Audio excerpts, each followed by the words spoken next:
তো guys finally ইনস্টাগ্রামের যে এআই রিলটা প্রচণ্ড পরিমাণে ভাইরাল হচ্ছে ওটার ব্রেকডাউন অলরেডি করে ফেলেছি। তোমরা আগে ভিডিওটা দেখো।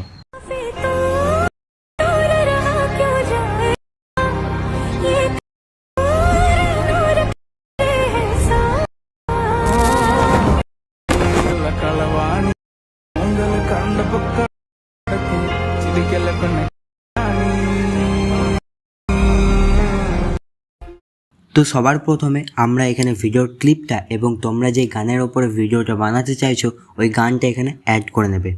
ভিডিওর ক্লিপটা একবারে শেষ পার্টটায় চলে আসবো। শেষ পার্টটায় এসে পরে এখানে আমরা একটা স্ক্রিনশট করে নেব। স্ক্রিনশটটা ক্রপ করে নেবে কিন্তু। তো ক্রপ করে নেওয়ার পর আমরা চলে আসবো চ্যাট জিপিটিতে। এখানে এসে ওই ক্রপ করা ছবিটা ইম্পোর্ট করব। ছবিটা ইম্পোর্ট করা হয়ে গেলে তোমরা তোমাদের ভাষায় এখানে সিম্পলি এআইকে বুঝিয়ে বলবে যে আমার ছবিটা এরকমভাবে এডিট করে দাও। তো দেখো তোমরা স্ক্রিনে দেখতে পাচ্ছ আমি কেমনভাবে এআইকে এক্সপ্লেন করেছি। তো যাই হোক, ছবিটা এবার ডাউনলোড করে নিতে হবে। ডাউনলোড করতে গেলে ছবিটা একবার ক্লিক করবে। ক্লিক করার পর ওপর দিকে দেখতে পাবে একটা ডাউনলোডের অপশান আছে। ওটা ক্লিক করলে সোজা তোমাদের ফোনে সেভ হয়ে যাবে ছবিটা। এবার ওখান থেকে ব্যাক চলে আসবে। ছবিটা নতুন করে যদি আবার বানাতে চাও তাহলে সিম্পলি নিচের দিকে দেখতে পাবে একটা অপশান আছে।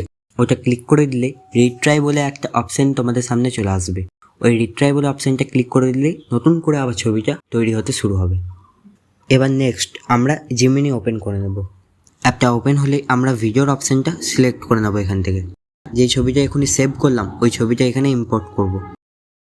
এরপরে আমরা চ্যাট জিপিটিকে যেমন সিম্পল ভাষায় বুঝিয়েছিলাম এখানেও সেমনি সিম্পল ভাষায় বোঝাবো যে আমার এইরকমভাবে ভিডিওটা দরকার। তো তোমরা দেখতে পাচ্ছ আমি কীরকমভাবে লিখেছি। তোমরা চাইলে আমার কপিও করতে পারো, কোনো অসুবিধা নেই। তো সিম্পলি এটা এবার সেন্ড করে দেবো। এখানেও তাই কিছুক্ষণ ওয়েট করবে আর ওয়েট করার পরেই তোমাদের ভিডিওটা পেয়ে যাবে। জাস্ট দেখো গাইস, আমিও এক্সপেক্ট করিনি যে এত সুন্দর ভিডিওটা হবে। তো যাই হোক, ভিডিওটা এবার সেভ করতে হবে। সেভ করতে গেলে ভিডিওটা ক্লিক করবে, ওপরের দিকে দেখতে পাবে একটা সেভের অপশান দিয়েছে। ওটা ক্লিক করে দিলেই তোমাদের ভিডিওটা সোজাই তোমাদের গ্যালারিতে চলে আসবে। এবার এই ভিডিওটা আমরা ক্যাপকাটে নিয়ে যাব।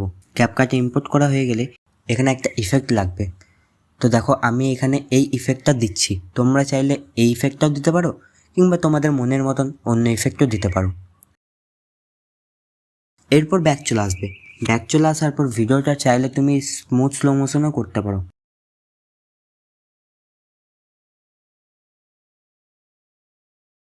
স্মুথ স্লো মোশনটা হয়ে যাওয়ার পর এখানে যে বাড়তি ক্লিপটা আছে ওই ক্লিপটা ক্রপ করে দেবে।